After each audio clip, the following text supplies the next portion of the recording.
Fim de jogo em São Januário, Vasco 0, Grêmio também 0. Se eu tivesse um editor de vídeos, né, alguém para editar meus vídeos, botar uns efeitos bonitinhos, umas coisinhas assim, eu acho que dava para fazer um vídeo igual aqueles de campanha política, sabe? Que coloca tudo preto e branco, com uma musiquinha triste, mostrando como era a vida na gestão do seu oponente. Aí depois coloca tudo colorido, musiquinha alegre e fala como a coisa ficou na minha gestão, sabe? Porque eu acho que dá para fazer, dá para pontuar questões ruins do jogo de hoje e questões boas. Eu acho que a gente também tem algum saldo positivo aí para contabilizar depois dessa partida. O lado negativo principal, né? Quem me acompanha aqui sabe das minhas opiniões nos vídeos ou nas redes sociais já deve desconfiar que para mim o empate, o hoje, eu tô falando do jogo de hoje, porque essa partida também pode projetar cenários futuros, né? E é aí que a gente vai se aprofundar na análise. Mas o hoje foi o pior cenário possível na minha visão. Na minha visão. Porque se o Grêmio toma uma tunda, acho que cai todo mundo. Pelo menos eu acho, né? Porque a chance também de nada acontecer ou de eles colocarem só a cabeça do Roger numa bandeja também era plausível, eu sei disso. Mas eu tinha esperança que num jogo muito irritante talvez pudesse cair todo mundo, ou só o departamento de futebol, ou até o Roger junto. Mas numa dessas aí também, né? Enfim, eu acho que ele não é o maior culpado, mas também está devendo, então eu não ficaria tão alarmado com a queda do Roger, desde que caísse todo o departamento de futebol. Numa vitória do Grêmio, seja ela contundente, como é que se diz, uma vitória convincente, ou até mesmo esse joguinho que a gente viu com uma bolinha ali de xiripa entrando, seria extremamente positivo também para dar confiança para os caras, para, né, embalar pelos 3 pontos principalmente, né? Acho que mais de qualquer coisa os 3 pontos na tabela seriam muito importantes nesse cenário, mas acabou acontecendo um cenário de 0-0, que é um resultado que não é horroroso, mas é ruim, né? O Grêmio continua um pouco empacado na tabela e nada acontece, não cai absolutamente ninguém, muito pelo contrário, é, o jogo tem coisas positivas que eu vou falar delas, mas cara, vocês viram as entrevistas principalmente do Denis e do Romildo. O Romildo chegou a falar, pelo menos na Rádio Gaúcha, logo depois também do Denis. Se tem um gremista desavisado ali que estava congelado e os caras descongelaram o cara hoje, ele liga o rádio e sai achando que o Grêmio acabou de ser campeão da América. O Grêmio acabou de ser campeão da América. Eles viram um Grêmio extraordinário. O Grêmio estreou na Série B, porque agora era isso que a gente estava precisando. Agora espero que a torcida tenha visto e vai ser um novo paradigma. E agora o torcedor vai invadir a arena. A gente pede pro torcedor invadir a arena. Cara, olha, o que eles viram, cara? O Grêmio teve uma chance de gol, talvez, mal é mal, sabe? O Grêmio teve uma atitude, teve uma postura, eu vou chegar lá, mas no frigir dos ovos pariu uma bigorna para empatar com o Vasco, que é um time ruim. Ah, mas o Vasco é vice-líder, sim, para ver como o Grêmio está patético. O vice-líder dessa competição em que o Grêmio está patinando é um time ruim, é um time fraco, frágil, né? E o Grêmio não botou o jogo no bolso e daqui a pouco só empatou por detalhe, o goleiro deles inspirado, muito gol perdido. Não, não. Foi um joguinho, principalmente o segundo tempo, sofrível, cara.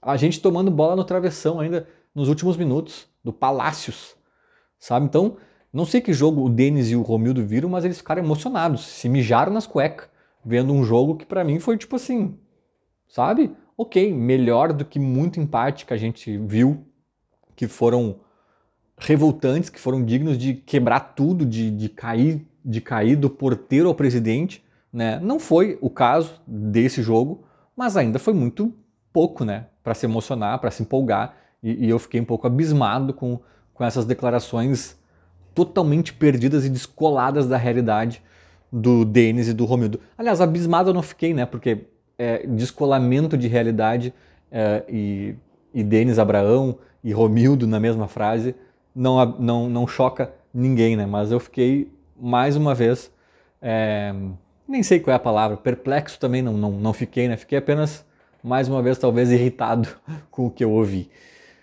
Vamos às análises então agora mais particulares da coisa. Antes, só um parêntese aqui, né? Entrando no quadro do preto e branco com musiquinha triste. O preparo físico do Grêmio, não sou preparador físico para me atrever a fazer uma análise tão aprofundada, mas parece ser sofrível, né? Parece ser sofrível. É até estranho o Paulo Paixão, com toda a envergadura dele, comandando o setor ali. A gente vê o Diego Souza com 200 quilos, entra o Elkson, que está aí já há meio ano no clube, também parece nem vou dizer o que ele parece, mas é um porte parecido com o do Diego Souza, um cara até um pouco mais novo. Fora que, tipo, aos 15 do segundo tempo, o Grêmio morreu, né? O Grêmio morreu, parou. Teve um lance ali que uns 3 caras saíram pedindo substituição ao mesmo tempo, no começo do segundo tempo. Tipo assim, tem um voltando de lesão, outro não sei o quê. Mas claro que também tem umas idades avançadas, que foi a opção do jogo de hoje, inclusive. Mas, cara, nossa, o Grêmio parece que tá devendo, sabe? Tá devendo. Nesse quesito, fecha esse parênteses aí da musiquinha triste em preto e branco.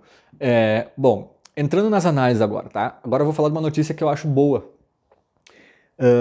No último jogo, no último empate contra o Vila Nova, eu falei que para onde eu olhava me dava desespero. Eu não via esperança vindo de nenhum lugar, porque os jogadores pareciam displicentes, desfocados, jogando a 20 por hora, não entendendo a Série B.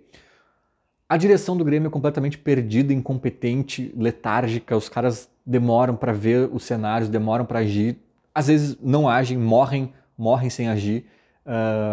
Enfim, a direção do Grêmio, né, departamento de futebol, Romildo e companhia limitada, a gente pode fazer 20 vídeos aí, pode fazer um TCC inteiro falando dos problemas deles, acho que todo mundo meio que já sabe. E o Roger Machado também estava devendo, né? Eu conseguia fazer críticas a todo mundo, assim, eu não via, mas esse aqui se salvou. Não, o Roger também, o Grêmio não mostrava nada, e tinha 10 dias para treinar, e depois tinha mais uma semana, e depois não sei o quê, e não mostrava nada. Então, para onde eu olhava, eu me desesperava.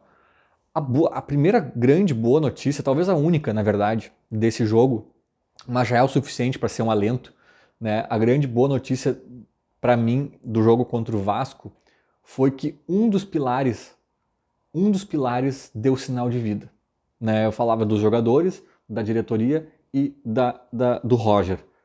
Jogadores. Os jogadores, acho que foram os personagens que salvaram a noite de hoje. Porque eles mostraram um poder de reação.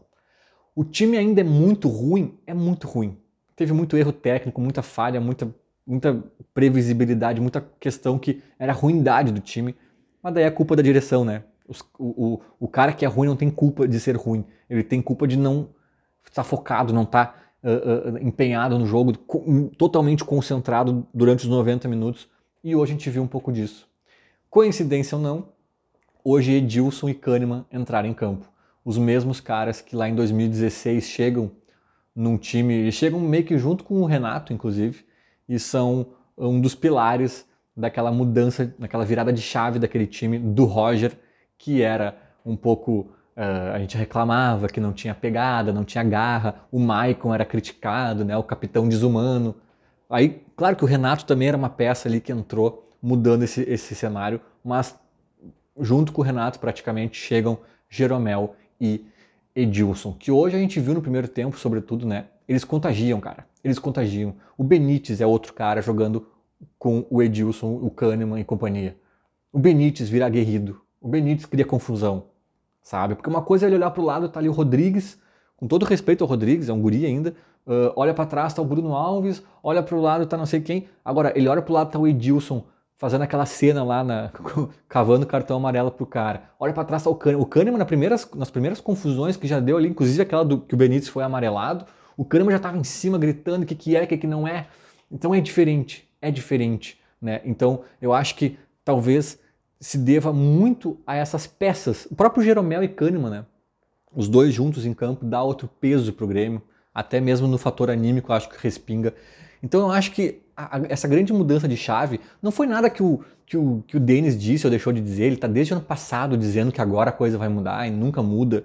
Não foi nada que o Roger também talvez tenha dito, porque acho que o Roger não tem esse poder e se tivesse já teria dito em outros momentos e a coisa teria acontecido. Eu também não acho que ninguém jogou pela cabeça de ninguém ali, porque os jogadores não estavam tão preocupados que o Roger caísse, eu acho. Podem até gostar do Roger, mas acho que não estavam, meu Deus, vamos salvar a cabeça do Roger. Acho que não jogaram por ninguém, muito menos pela direção, porque eu acho que eles devem ter até um ranço do Denis, ou no mínimo uma indiferença, mas eu acredito num ranço. Então eu acho que não foi jogar por ninguém, não foi nada de extraordinário que aconteceu. Eu acho que a grande mudança foi, talvez podem ter acordado um pouco, né, mediante os últimos maus resultados, mas eu acho que as peças já mudaram um pouco esse cenário. E isso é sim uma notícia que eu considero alentadora. Eu notei umas coisas aqui, por isso que eu estou olhando para cá de vez em quando. O Roger, na coletiva, uma hora ele falou o seguinte: mas também a gente não pode fazer esse tipo de análise, assim, porque há pouco tempo atrás a gente estava ganhando um gauchão e todo mundo era bom, né? E agora todo mundo é ruim, as coisas não são bem assim. Depois ele fala, vocês aí, por exemplo, quantos microfones tem aqui? 10? São 10 rádios, cada uma com cinco profissionais comentando o jogo, são 50 profissionais, cada um tem uma opinião diferente, né? Tipo, não posso seguir a cabeça de cada um que dá um pitaco e tal. Beleza, concordo com as duas afirmações. Só que sabe qual é a semelhança entre esses 50 profissionais de jornalismo que o Roger mencionou e sabe qual é a variável que não muda? Daí, falando mais da cabeça do torcedor, do gauchão conquistado para hoje, é que é unanimidade, Roger. Eu sei que não é com o Roger esse papo, mas é só porque ele levantou essa lebre. É unanimidade que o departamento de futebol do Grêmio é falido, faz hora extra, é incompetente. As entrevistas são patéticas e as ações no campo do futebol são péssimas, são horrorosas, são de quem não conhece futebol e mercado. Então, quando ganhou o gauchão, a gente até poderia ter um conceito diferente do time, do próprio Roger, de todo mundo, mas a direção não. E, sobretudo, do departamento de futebol, não. Lá já se tinha ranço, críticas e já se pedia a cabeça desses caras. E os 50 jornalistas e torcedores e etc., que também o Roger mencionou, eu tenho certeza que é unanimidade que o departamento de futebol do Grêmio é insuficiente para o clube. Então, peguei esse gancho do Roger só para dizer que, tipo, é inacreditável esses caras ainda continuarem. É inacreditável, sabe? E esse foi um dos piores lados do empate, como eu estava falando. Mas eu notei mais coisas sobre isso. Assim, eu falo ali, né, da atitude do time. Por que não ganhou, então? Se a postura foi melhor, foi adequada? Eu acho que sim, que o Roger deve ainda alguma coisa. O Roger ainda deve alguma coisa. O time não evoluiu grandes coisas. Mas o fator principal é a ruindade, cara. É a ruindade. Como eu falei que o time do Vasco era ruim, o do Grêmio é parelho. O do Grêmio é parelho. Um time montado por esses caras que estão lá até hoje. Né? O Serri, inclusive, não é só o Denis, não. Sabe? Então, essa variável só pode, talvez, mudar de alguma forma mais considerável na janela de julho. E nós vamos entrar na janela com quem? Com Denis Abraão. Isso para mim é muito desalentador, sabe? O Roger, cara, ele ainda tá devendo, eu acho que falta.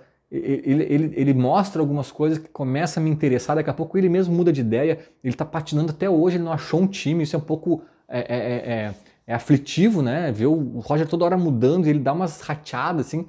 Mas, cara, eu ainda quero crer que dá para esperar algo dele. Como eu disse, se ele caísse também junto com o departamento de futebol, ninguém ia ficar chorando aqui. Mas acho que dá para esperar alguma coisa dele. Agora, o que não daria era para derrubar o Roger e esperar o Denis contratar o próximo técnico para ser fritado aqui no Grêmio também. Então, essa questão do departamento de futebol ainda me incomoda profundamente. O que mais que eu anotei aqui? Vamos ver. O Denis e o Romildo, né, acharam encantador. Eu vou finalizar porque o vídeo já está muito grande. Tem um monte de coisa anotada aqui, mas não vai dar tempo. Ao final do jogo, o Romildo, ele dá, não é bem uma letrinha a palavra, talvez, né? Ele convoca a torcida para lotar a arena na terça. O Denis também tinha pedido e tal. mas é quase uma letrinha, porque em dado momento ele fala assim, aqui, por exemplo, no São Januário, o clima, acho que ele já tinha falado alguma coisa lá no Cruzeiro também, que o clima estava sensacional, a torcida pegando junto, e que de certa forma ele não via isso na arena. Cara, o cara dá uma letrinha pra. Eu sei que o foco da fala dele era uma convocação, vamos lá, galera, vamos pegar junto, mas acaba sendo uma letrinha. E isso é irritante num nível que eu não sei nem por onde começar, cara. Por onde começar. Essa torcida massacrada por esses caras e os próprios caras, não é um outro, é o próprio cara da letrinha. Roger não, Romildo, se tu quer lotar arena, legal, ele falou de preços que vai ser mais barato, tem questão de sócio, gurizadinha lá, infantil vai pagar R$1, tem um monte de coisa aí que se informem que realmente vai valer a pena e blá blá blá. Mas assim, cara, a torcida ela é um corpo reagente, que ela reage conforme o que acontece, não conforme o que eu acho, o que o Romildo acha, ou o que alguém pede, ou alguém deixou de pedir. Não só o fato de ir ao estádio, como dentro do estádio mesmo, durante o jogo, ela reage conforme acontecimentos. É basicamente isso, cara. Não tem como tu controlar isso, ou tu pedir, ou tudo, sabe? Como é que o Vasco e o Cruzeiro chegaram no ponto que eles chegaram hoje? 2, 3 anos, 3 anos, né? Eu acho que ambos. Não, o Vasco menos, eu acho que o Cruzeiro há 3, o Vasco há 2 anos, apanhando. Talvez eles passaram já por um momento de luto, de raiva, de insatisfação. Daqui a pouco eles começaram a entender, tá, vamos pegar junto. O Grêmio poderia estar entrando nesse processo já, mas o Romildo mantém o Denis Abraão falando um monte de bobagem. Ele falou mais umas bobagens hoje na entrevista dele que eu notei aqui para comentar, mas nem vou comentar, cara. É inqualificável, cara. Tá perdido, não entende nada. É um caricato dos anos 90, ultrapassadíssimo. Sabe? Quando vai falar é irritante. Para quem tem 3 neurônios, é irritante, cara. É irritante. Sabe? Ele é um cara caricato, velho. Caricato. Não é disso que o Grêmio precisa agora. Sabe? Talvez tenha sido uma boa aposta lá quando tava caindo. Alguém para chegar com aquela energia dele de coach e bater na mesa. Não sei o que. Agora, cara, agora tá ficando cada vez mais patético. Além do que o discursinho dele já se esgotou. Deu, chega, acabou. Sabe? E aí o Romildo mantém esses caras, mantém um time podre. O time do Grêmio é podre, cara. Vamos combinar, é ruim, é ruim. Ah, mas é melhor que todos. Não é melhor que todos, cara. É no nível. Hoje a gente viu um time do Grêmio do nível do Vasco, que é horrível. E vai ver contra o Novo Horizontino um time nivelado com o do Grêmio. É isso, cara. É isso. É isso que fizeram com o Grêmio. E aí o Romildo quer dar letrinha. Eu vou estar lá na arena, espero que vocês também vão. Quem puder, compareça, tem que ajudar o Grêmio mesmo. Importantíssimo fazer 3 pontos. Mas assim, que eu tenho um ranço gigantesco com o que está acontecendo e com as pessoas que estão ali gerindo o clube, eu tenho. E não é com palavrinha, com letrinha de Romildo Bolzan que isso vai acabar. Muito pelo contrário, é com ação, com atitude. Te mexe, mexe no Grêmio, ainda dá tempo. Não precisamos fazer dessa Série B um calvário, um horror, uma epopeia, sabe? Chama alguém que entenda, contrata 2, 3 nomes certeiros, traz uma liderança, seja para técnico, seja para vice de futebol, e eu acho que será outra vida. Feito, era mais ou menos isso. Falou, abraço.